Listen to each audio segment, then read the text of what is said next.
about conflict resolutions and the importance of the Buddhist social work approach, how it can apply to solve the conflict. And because of the time limits, I'm going to make a summary in my presentation. And my full paper has published. You can go to the my full paper. And yes, this is my content today presentation. And yes, today our world has become one nation because of the globalization. And we cannot survive in this world alone. According to Buddha's view, the Paticca, we are interconnected.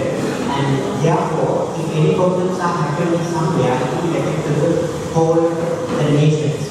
And today, what is the major reason to have a conflict? Because of the ethnic conflicts, we can see there are many religious conflicts and national conflicts. There are many.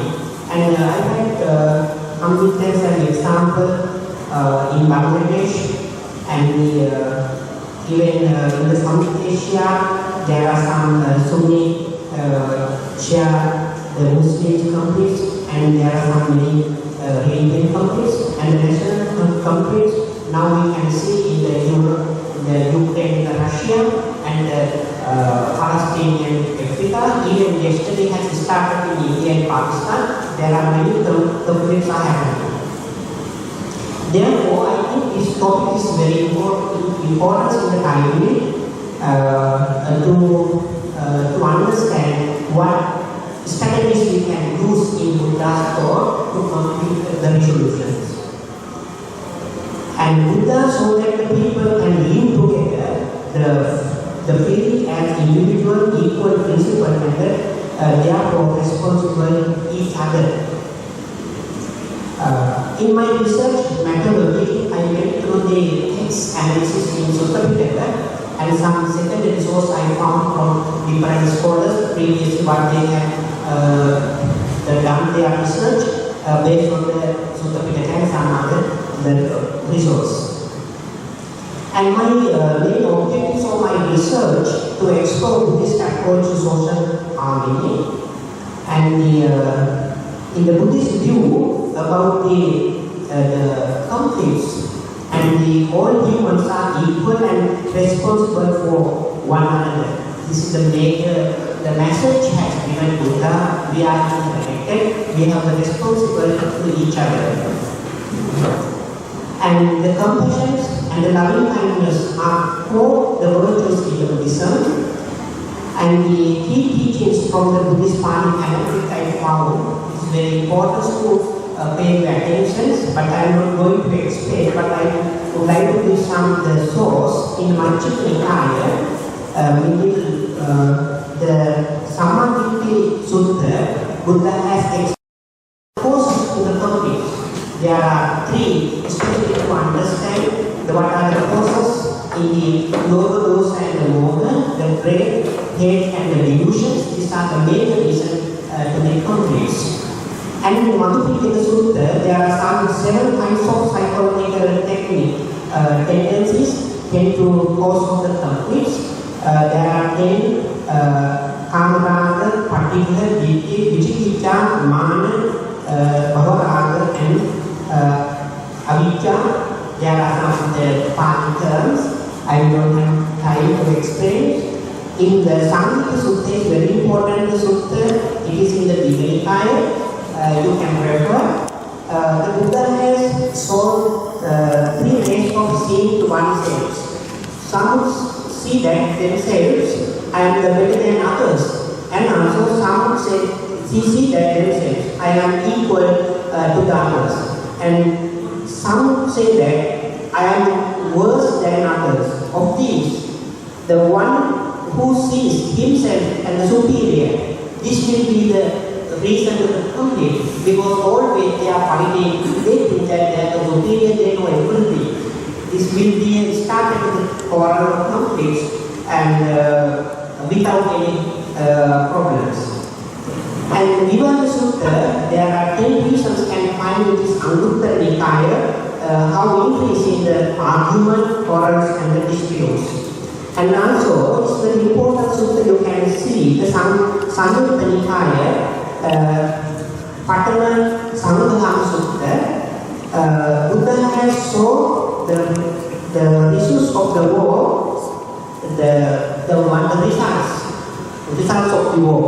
Victory, the brave enmity, and the defeated one sleeps in the battle, and the peaceful one sleeps at rest. The having, abandoned, victory, and the defeat. These are the results of the war, of conflict, or enemy. And how Buddha restored the conflict, it is very important, and there are many things you can find in the Sutta Pitaka, even some Buddhist texts. And Sariputta Sīvana Sutta, very important sutta you can find in Samyutta Nikaya, the volume 5. There are some small case study and incidents. Sariputta is a veteran. Sariputta went to meet the Buddha, and he, after talking with the Buddha, he was trying to go outside the rooms. Then one would enter the rooms, they had hit persons. Then one would complain to Buddha, and what the Buddha told that Buddha invited the Sariputta, and there are some dialogues. And between the person that complains, and the dialogue is one of the major the techniques to solve conflicts. And the four events, and Buddha asked to Sariputta, please forgive these persons. Then Buddha, Sariputta has given the forgiving. This is the conflict resolution one technique, how can use negotiation, and the dialogues is very important techniques we can see in the Sutta Pitaka. Even the Buddha Sutta in Majjhima Nikaya is the important point. The patience is the major techniques to solve the conflicts. The patience, because of the busy situations, we have loosened our patience, but in the ask always we have to maintain the patience. And now I would like to pay attention to the Buddhist social work. Buddhist social work is linked to social work. Social work has rooted in the Europe, in the Western social work. But I'm trying to introduce the new techniques in the Buddhist social work. Now in my university we have developed a syllabus in the curriculum. Now we started the degree program in Buddhist social work. And difficult to define actually what is Buddhist social work. The person who introduced Buddhist social work, Professor Thich, is the professor in Japan, and he has explained the Buddhist social work is up to now. The social welfare service can be currently practiced in the monastic basics, and the Buddhist principles that can be applied to them. That will be a Buddhist social work is up to now, because Buddhist social work is very small and very now. And the interventions inspire the Buddhist compassion. Ahimsa is the one, is the major, the philosophical, the views of Buddhism.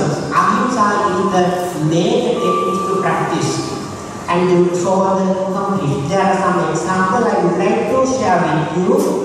And the K-akaivu Sutta is in the Majjhima Nikaya, has shown how we can practice in the ahimsa. And Buddha has explained. The Buddha describes how we should behave when others blame to us.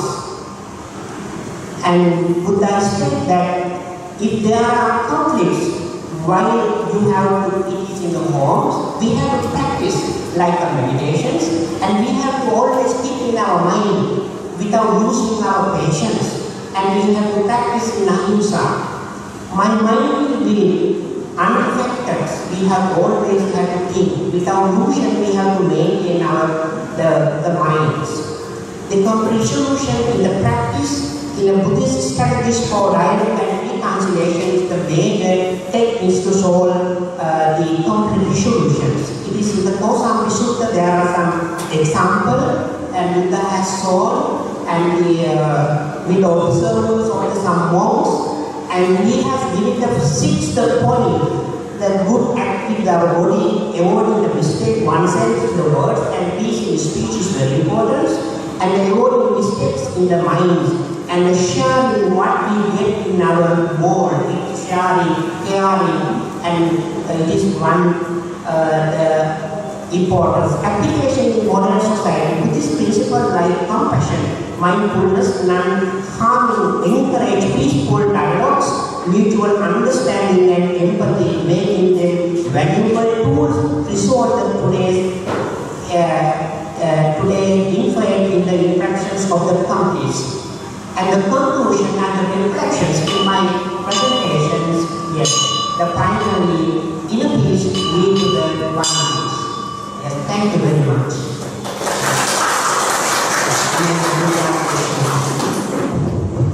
Respected Sangha, dear friends in Dharma, thank you so much to the organizers for inviting me over here.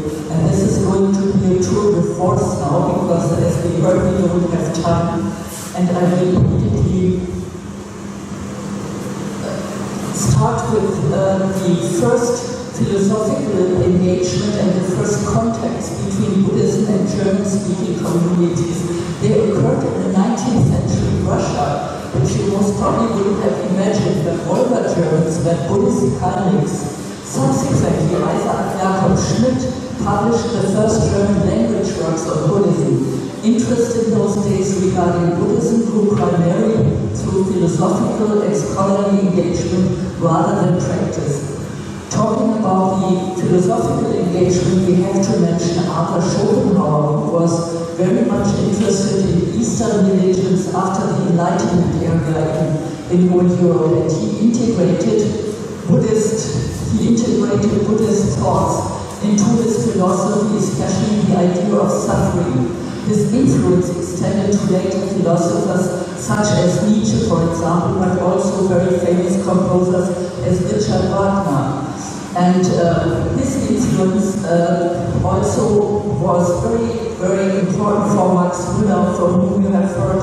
He was an Orientalist from Germany, but he was the ordinarius in Oxford, actually, and he made Buddhist texts accessible through translations, particularly in the sacred books of the East, that he published and edited. And for example, the Dhammapada was translated by him. Then talking about the very important Theosophy movement and early spiritual movements, the Theosophical Society, co-founded by Elena Blavatsky, who was also half a Russian, half a German, together with Henry Steele Olcott, in 1875 helped to introduce Buddhist ideas to Western audiences. The German interest grew through the teachings and contact with Asian teachers, and she actually introduced Buddhist philosophy to Germans, and of course she also was very important for talking about what is dukkha, what is reincarnation, what is karma, and what is mindful being. And talking about her, she and Steve Olcott were very important for Germans who wanted to travel to Asia and learn more about the Eastern development in philosophy.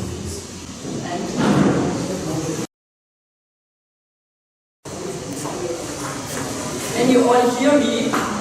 Can you hear me? Okay. So I'm talking about the early travelers from German to Asia, and especially after the Theosophy movement introduced them to philosophical ideas and to the Eastern religions. So many, not many, but several people from Germany, like for example the musician Alphonse Lüth, they traveled in the early 19th century to Sri Lanka, and for example the Jewish Sigmund Pfenniger, who was becoming later Jnana Punika Mahatera, he and also Ernst Lothar Hoffmann, who became later Lama Anagarika Govinda, from whom definitely you have heard, with his wonderful books about the white clouds. They went to Sri Lanka first, and later Lama Anagarika Govinda went to Tibet, where he was introduced by Rinpoche Tomo to the Tibetan religions. And together with Rabindranath Tagore, at whose institution Shantiniketan, he was a teacher, together with Rabindranath Tagore and Hoffman, he went later back to Sri Lanka in order to introduce Tibetan Buddhism. That's the interesting part. Tibetan Buddhism to Theravada Buddhist monks in Sri Lanka, and of course they wanted to do it for a certain reason. They wanted to find support for the university at Sanchi that they wanted to found, and actually they were not very successful. So Anagarika Govinda went back to Tibet and was very important for being in Western Tibet, and photography, doing photography in Western Tibet and Buge and Pura, which are photographies that we're using today still, because after the revolution and the unfortunate happenings in Tibet, most of the monasteries were destroyed over there. So thanks to Anagarika Govinda, we nowadays have a lot of these artifacts from Buge and Pura conserved in form of photography. And in fact, he, together with Alphonse Butt, the musician who became later Jnana Tiloka Mahatera, and who was in Sri Lanka, together with him, Anagarika Govinda founded also the first international Buddhist confederation and union in Sri Lanka. And later, after the Second World War, they all went back to Germany and founded the first communities over there. There was somebody from Austria, Karl Eugen Neumann, in the beginning of the 19th century and in the beginning of the 20th century, he was influenced by Schopenhauer and translated large parts of the Pali Canon into German, contributing to early Buddhist societies. Besides, the Nobel Prize winner for literature, Hermann Hesse, with his book on Siddhartha, made Buddhism very introduced Buddhism in Germany as well, and the ideals of Buddha. There were also misinterpretations, like the early German views often romanticized Buddhism, reducing it to a rational, ethical, and atheist alternative to Christianity. Despite these early interpretations, they paved the way for deeper engagement. And the first societies were founded in 1924, like the Deutsche Buddhistische Gesellschaft, that was founded in Leipzig, followed by the Berlin Buddhist House by Paul Dahlke, and then these became key institutions for Buddhist practice in Germany. Talking about the Nazi era, under Nazi rule, Buddhism faced restrictions and disbanded institutions, though not outright persecution. Some attempted to align Buddhism with Nazi ideology, but these efforts failed, fortunately. After the Second World War, when a lot of Germans were seeking for something different from what they had experienced before, Buddhism flourished again, and institutions were rebuilt. The Berlin House, for example, reopened, and the Deutsche Buddhistische Union was established in 1955 to unite Buddhist groups across Germany. Talking now about Asian teachers who came to Germany, which was the next movement. Theravada monks from Sri Lanka and Thailand, along with Zen and Tibetan teachers like the Suzukis, and then of course His Holiness the Dalai Lama, boosted public interest. Immigrant communities, especially from Vietnam after the devastating war, where we just have learned that it was the 50th anniversary of the unification here of northern Vietnam and southern Vietnam.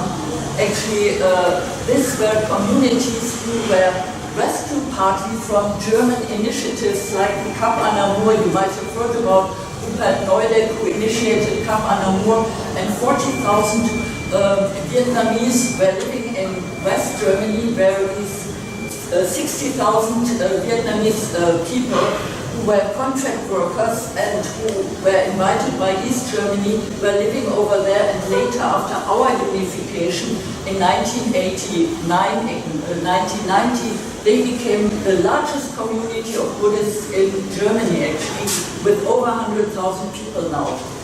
And talking about German teachers now, teachers like the German Ilse Kussel, who became Venerable Ayya Khema, promoted meditation and mindfulness in a secular context, attracting non-religious practitioners, and Buddhist ideas also entered psychotherapy and wellness fields. By the late 20th century, Buddhism had firmly taken root in Germany through diverse institutions, teachings, and cultural integration. As Buddhism developed in Germany, its diversity became both an asset and a challenge. The main traditions, Theravada, Mahayana, and Vajrayana, offered distinct practices that appeal to different communities. Theravada, the teaching of the elders, emphasizes meditation, ethical conduct, and monastic life. Early influences came from scholars like Karl Eugen Neumann, as I mentioned, who translated the Pali Canon after the Second World War. German practitioners returning from Sri Lanka, Thailand, and Myanmar began founding meditation centers.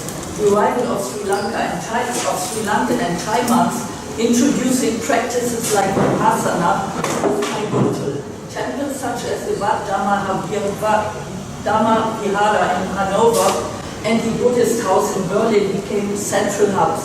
German interest in mindfulness and self-development helped spread Theravada ideas, supported by figures like Jnana Tiloka Mahathira, a German-born monk ordained in Sri Lanka, from whom I told you before that he was a musician.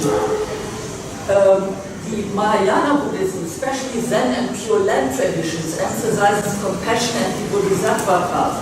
Zen gained popularity in the midst of the 20th century in Germany, thanks to Japanese teachers like Taira Deshimaru and the Kyodan and Soto and Rinzai were influential in Germany. Zen teachers, like for example the Jesuit teacher Buddha San, became very important and introduced Buddhism in Germany. Thank you very much.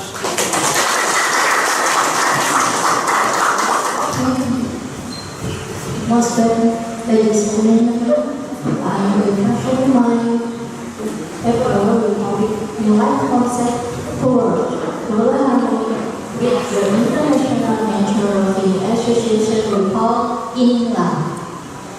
那它的中文是与国际热爱大自然基金会携手共创全球和谐新生活理念。The essence of global harmony lies the belief that unity and overcome differences. It's a time to reflect on human reflection and our shared responsibility in living in peaceful world. This unity creates border, culture, and the dialogue fostering a sense of oneness among all people. The significance of unity is one explanation of this. Unity strengthens social cohesion, reduces conflict, and enable collective problem solving. It's a bedrock upon which a peace society's element.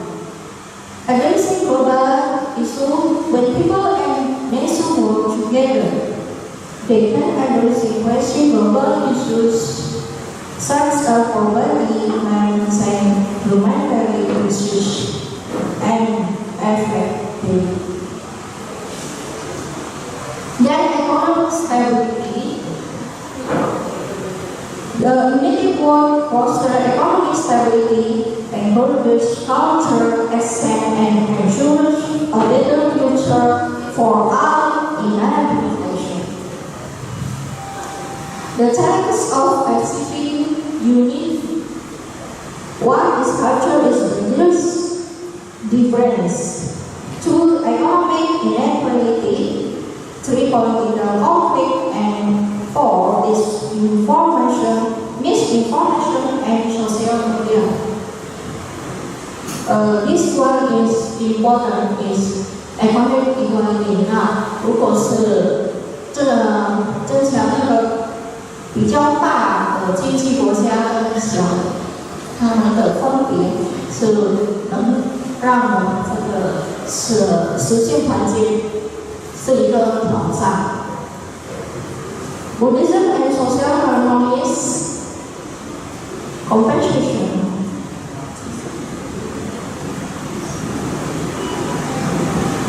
Buddhism is based on conversation avoiding a moral for all people, promoting understanding of self and others. No violence.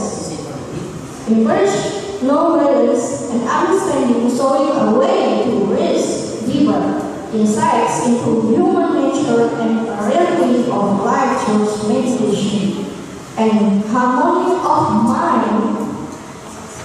The environment can gain harmony of mind in social life by understanding to friendship of unity. 那 international buddhist 圣女口英啦，它有4大改革运动。For another movement, one is new culture, 新文化 ，two is new civilization， 新文明，是呢就是 new life values， 新价值，那最后就是 new morality， 新道德，这是我们4大新改革运动。是我们的那些人创造的。那 the new concept is one love for nature， 对大自然的热爱。然后呢，就是 compassion life for self-care, empathy and respect for all living beings。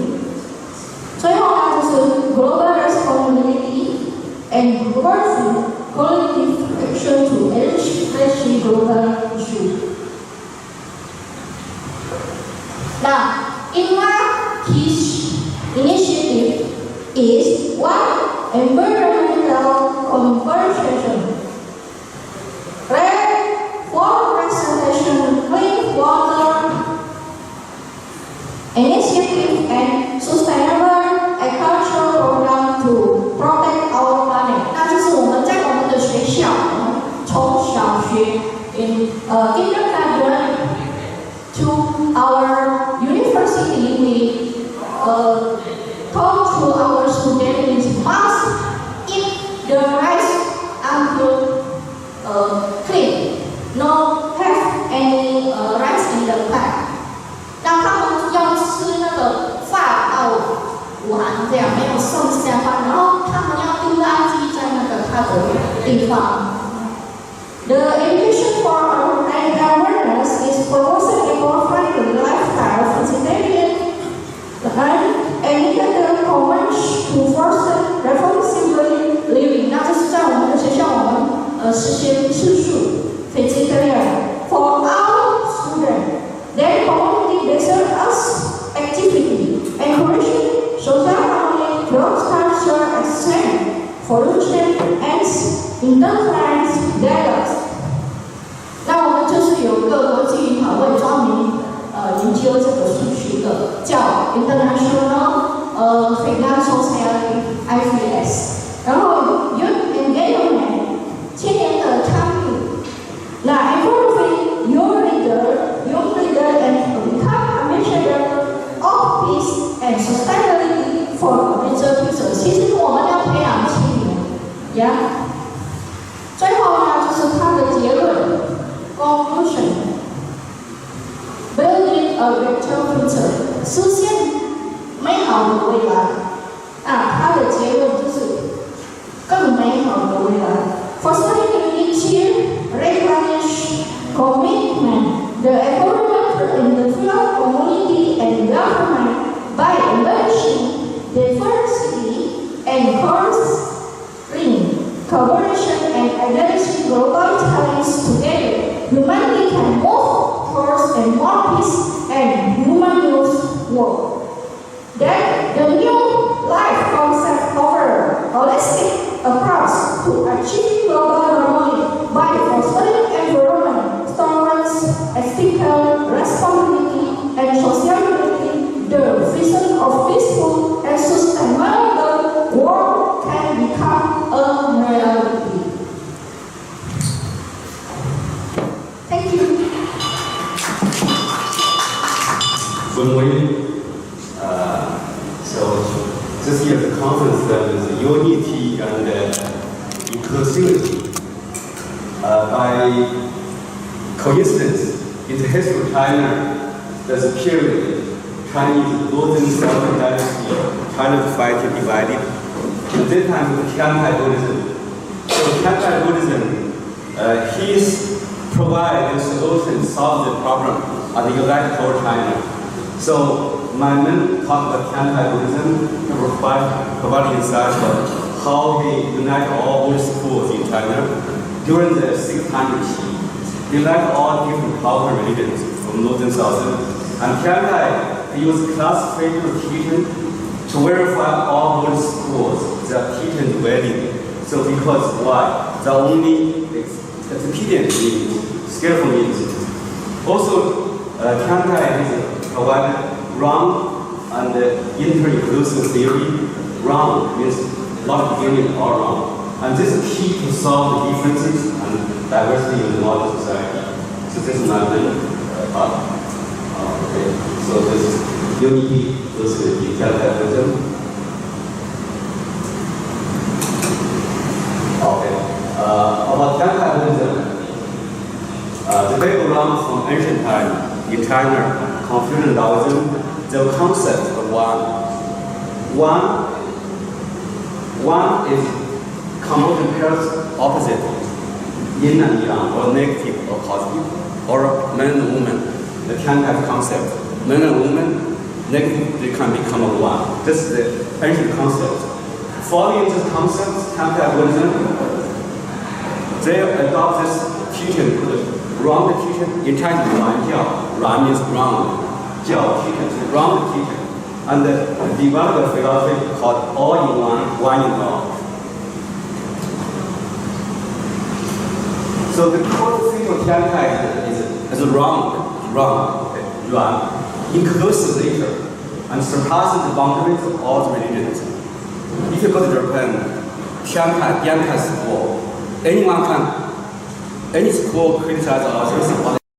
Nobody criticize K-akaì브. If you have been to Japan, you know that K-akaì브 Buddhism, nobody criticize them because they are wrong teachers, all included. So in today's conflict within society, it is necessary and significant to re-examine K-akaì브 functions.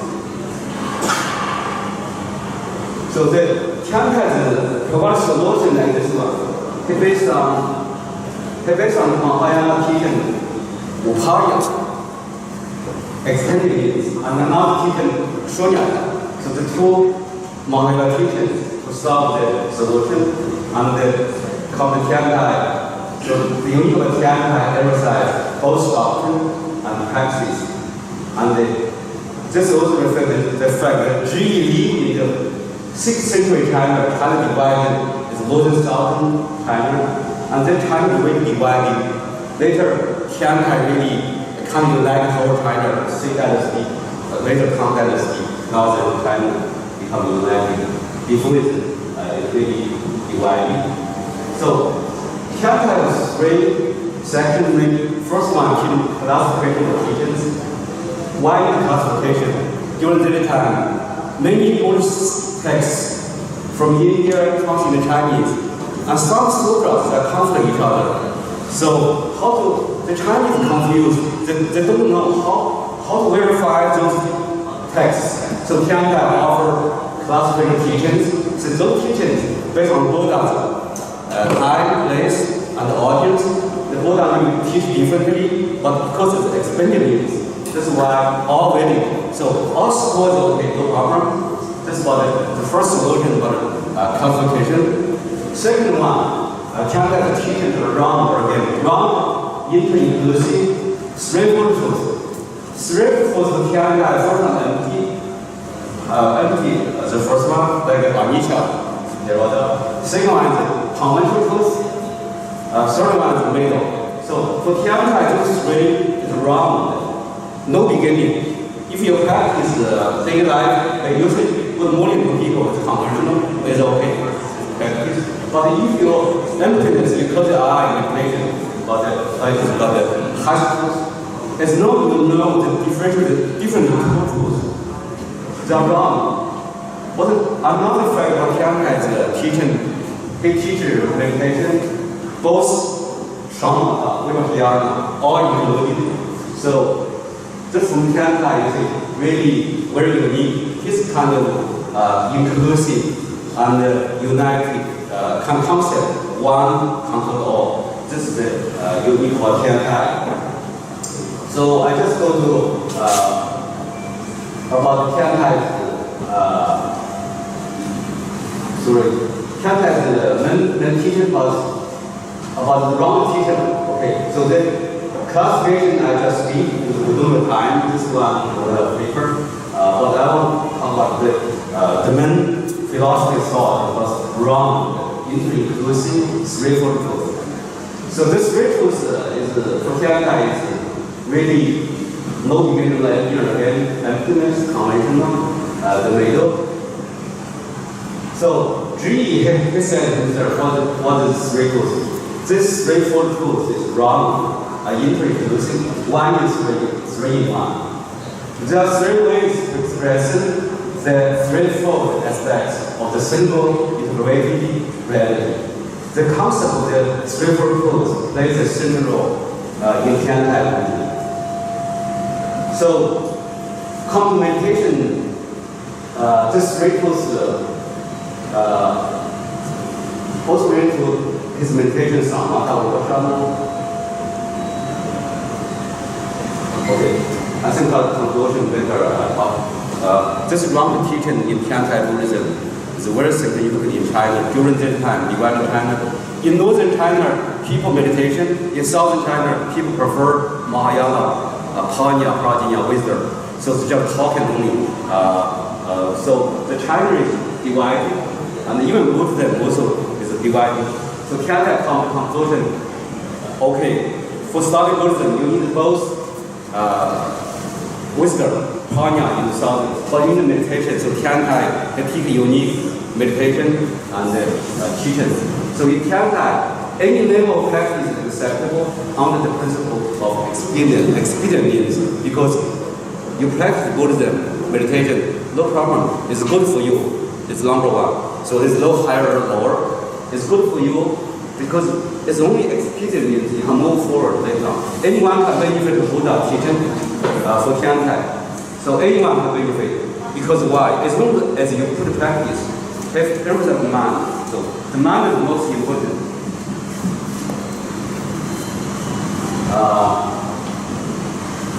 K-a카iv abandons civil practice. Wrongness and inclusive are significant for modern society. Why? We need to accept others. We cannot force others to abandon their traditions. So any school, because they are expected means, I prefer Theravada because they are good for me. And the last one, in K-a카iv, all religions are very people from different cultural background, people believe in certain religions. K-a카iv belongs in inclusive theory, the ideal concept for our leaders to include others while developing their own institutions or countries is the key to solve the differences and embrace the diversity. Thank you. Good morning, everyone. It's hard not very special second occasion. Anyway, now I'm already listened to the Professor K-a카이v about Thai and maybe Thailand or something like that, the Mahayana Buddhist philosophy. So I'd like to invite your attention how we actualized in this conflict war to force unity and harmony for war. Anyway,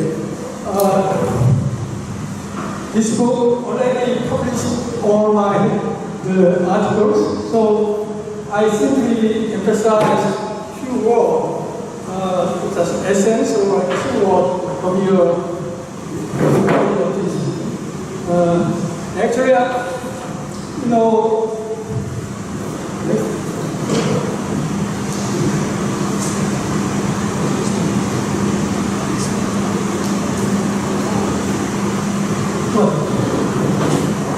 context.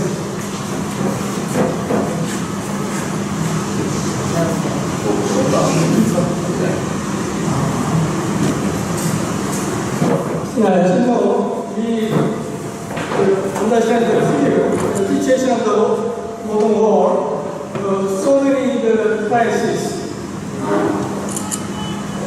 including not only human beings, but also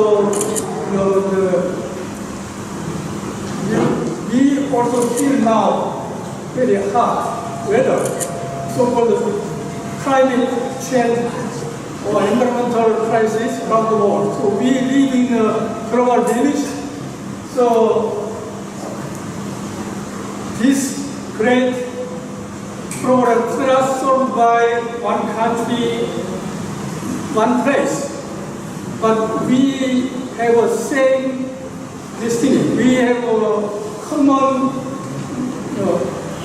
task to how we can solve this problem all together. Without that, even United Nations. So, United Nations is after World War II, at the organized global system to make a peace at San Francisco, actually, in the United States. 1945. But so far, UN is really global, the powerful organization, but to not solve all the problems we face. Anyway, United Nations, they want to celebrate their 50th anniversary in San Francisco, and they asked peace of feeling, the kind of ecumenical interface, the peace. Anyway, he tried to organize to all religious leaders and all spiritual people to make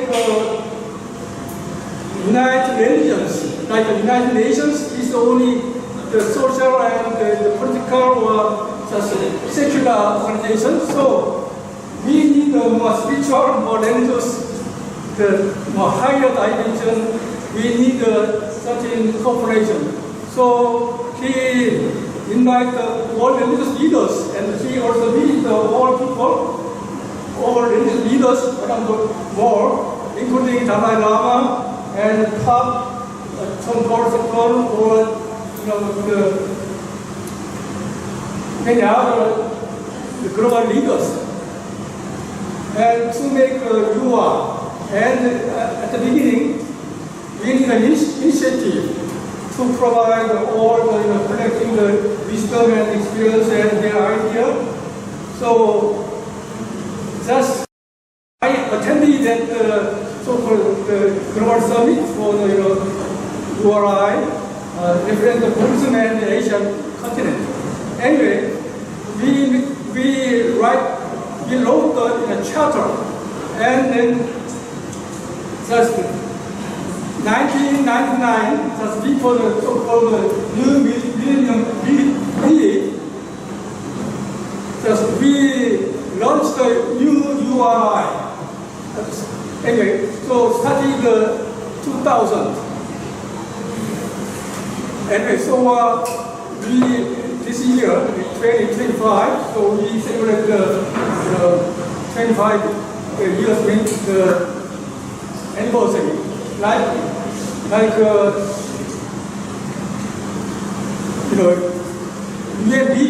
UNDP also dissolved 1999 UN General Assembly, as the teacher of the whole humanity, something like that. So it's a good time.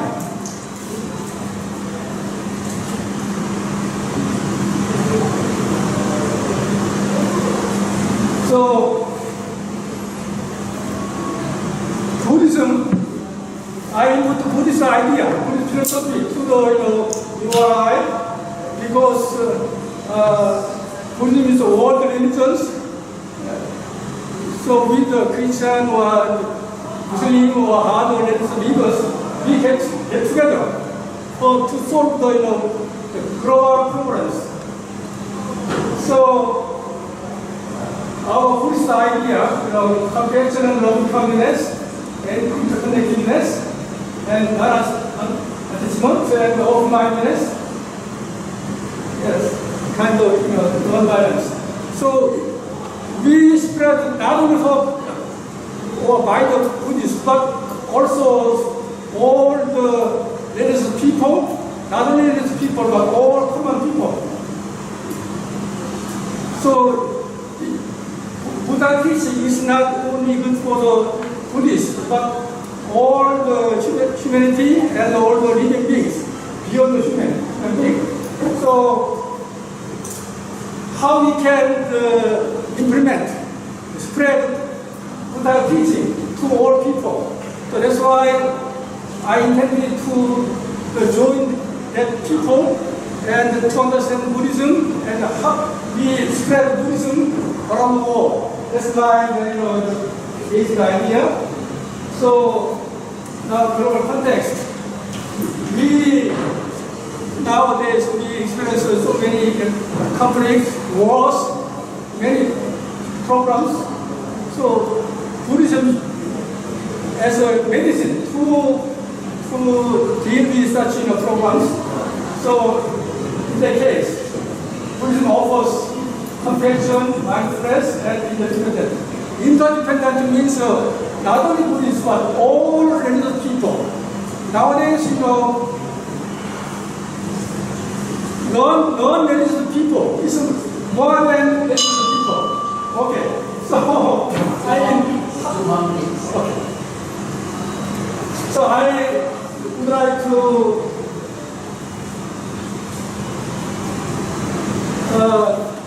bring attention to Buddhism.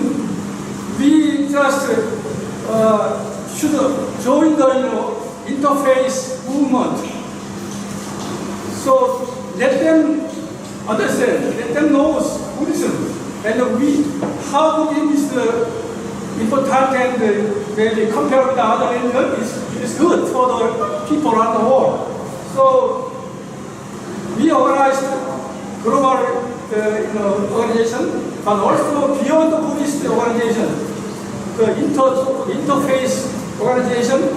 So we bring other people's power or their help, and also we help them. So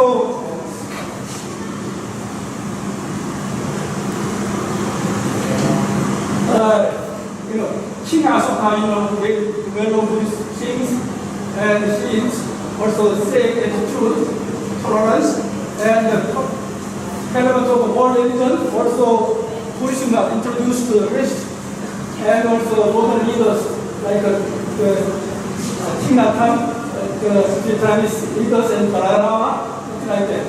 So I'd like to build a website, simply URI.org. There's so many information over there. So I simply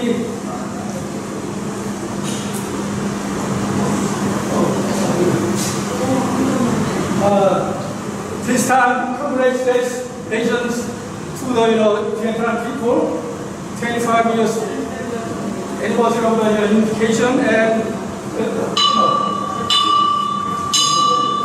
other people. So we will join all the celebration and work together for the world peace. Thank you. From Estonia. Thank you all the presenters for very interesting and very different aspects, different aspects of this important topic. I had a particular question to the Venerable Susanne. We know that not very long ago the Buddhist country Sri Lanka was in long and brutal and bloody civil war.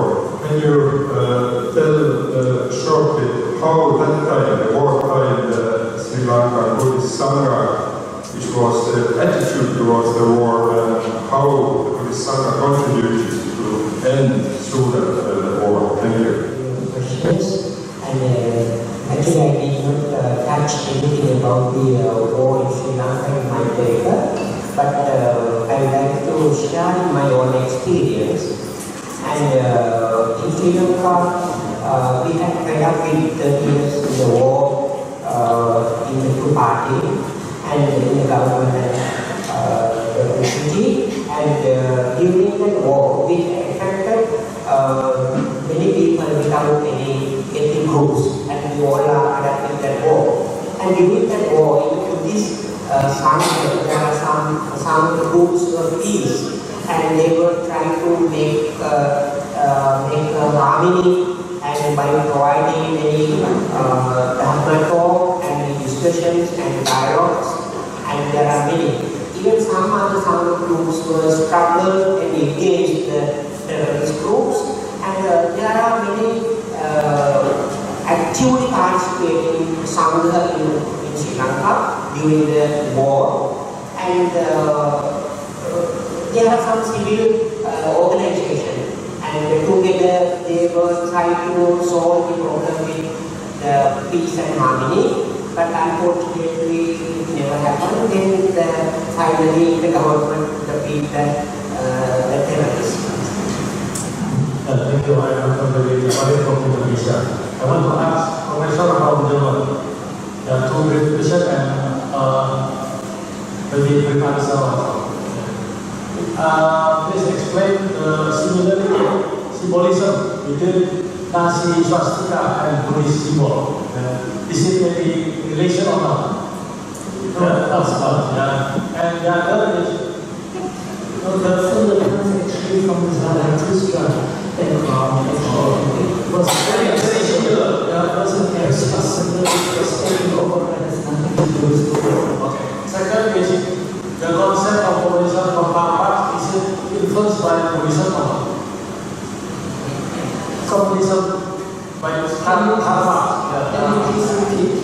Is it influenced by Buddhism or not? Keep your mind. The concept of communism by Marxism. Fascism had no influence on Buddhist communities. Actually, they were not persecuted, but of course, all institutions were disbanded. They were not persecuted, but the institutions that existed already in Germany were disbanded. Thank you. Probably maybe I put a question to the Korean speaker. You mentioned the term interfaith dialogue. Now, I have been to a number of these meetings as a journalist, and I find a problem when it comes to interfaith meetings, because it's always about God, and God. And the Buddhist message is different. So we need to find a different word for this, because we talk about in your slide, all those. If you keep the idea of serving God, on this paper, so we have to think about some other word in English. I don't know in Korean if you have another word, rather than interfaith, because when you say interfaith, it always refers to God, and sometimes I find it very irritating also. As a Buddhist to argue at this point. Okay, anyway, you see this meditation pose. Actually, I experienced many occasions when different religions get together. We see, or just 10 minutes, we silence moment. So silence is a so-called global language. And as I'm a Zen master, so I just like too much talk. So more listen and just not hear from outside, but also from inside, something like that. And the beyond the different language and the expressions, but the core base is the mind. From mind, the thinking, just expressed by different language, and we need action as they speak. So Buddhism is more effective. We try to bring their people. You contemplate, you meditate your mind. Just your nature of the mind. Maybe Buddha mind, something like that. So Buddha nature. So we try to people don't push them very complicated philosophy, but just your so-called sati, you awaken your state of mind or situation, and then maybe have a common ground. So maybe they discuss, continue their self-conflict or even war, but they reject themselves, their mind. So it's right, it's correct, it's really needed, something like that. So, and we try to keep an eye on the URI, not like a UR, not like a UN or UR. But this initial letter, unite from you are religious, are and I identity. It's the English pronunciation. You are I am you. So it's kind of non-duality, something like that. So we are common, beyond the different religious tradition or their form of life. So I mean, this silence or the common ground is needed, and Buddhists give them in a peacefully, by non-violent way.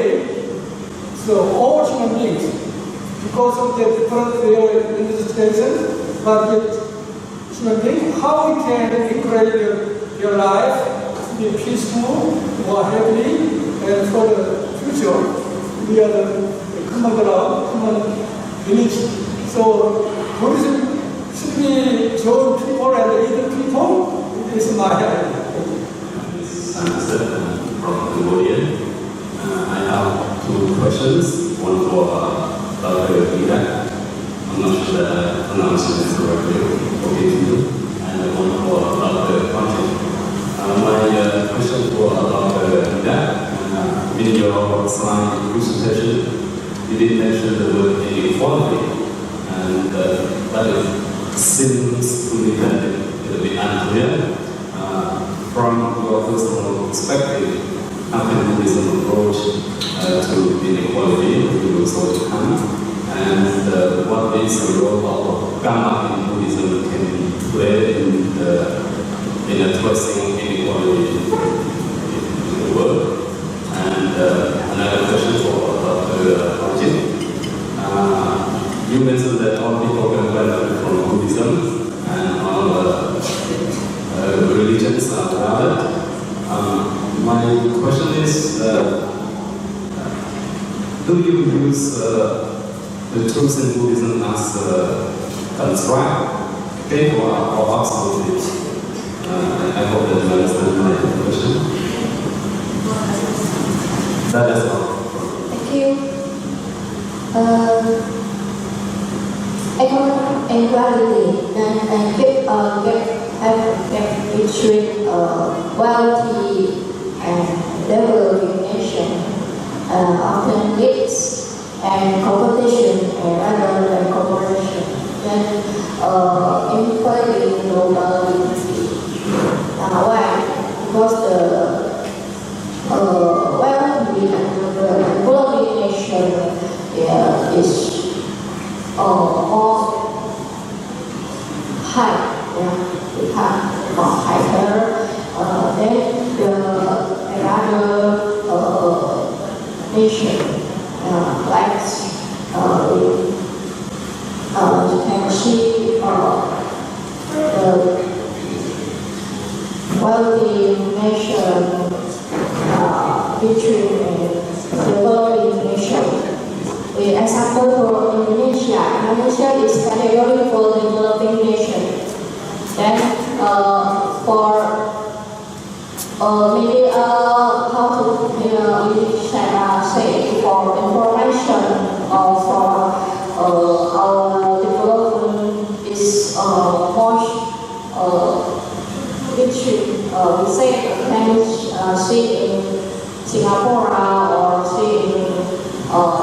Qing how to find the money, and then no have time to Qing how to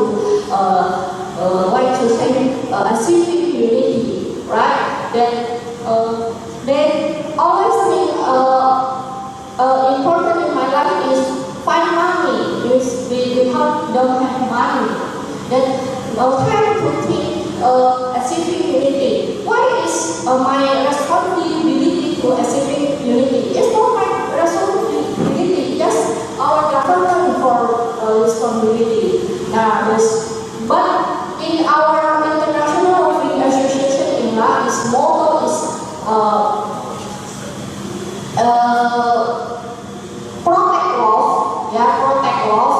Then growthfully life. Now, protect growthfully life is for all people, for among people, not just for one, not just me, you, no, for all people in the world. Then our motto is one world, one family. But it's in developing country, the people don't think that is my responsibility, just government responsibility. Now, so it can make a gap. Now, the achieving world unity is all people responsibility, not just me or you. So the motto is one world, one family. Protect the love, grow friendly life. It's for our responsibility. So that's is my answer. Thank you. To say high force like envy, okay? I know the initial envy is high force. But I see you as envy, I must say how the is conventional. But my high force Ganda, I don't know it's got what I speak to the lunch. I say how the people conventional. Combine to make. Before we go to finish this session, actually, I feel very excited with Professor Dr. Susanne from Germany. The topic is collaborative efforts for harmony between Buddhism in Germany. We are very ready to know about Buddhism entered in Europe. But now, this session, we try to listen to the content of this topic from Professor Dr. Susanne. We're very happy with this, but I have a question for you, please. How can Buddhist principle of compassion, non-violence, and respect for diversity effectively applied to conflict resolution in modern society, particularly in mutual culture and mutual religion environments?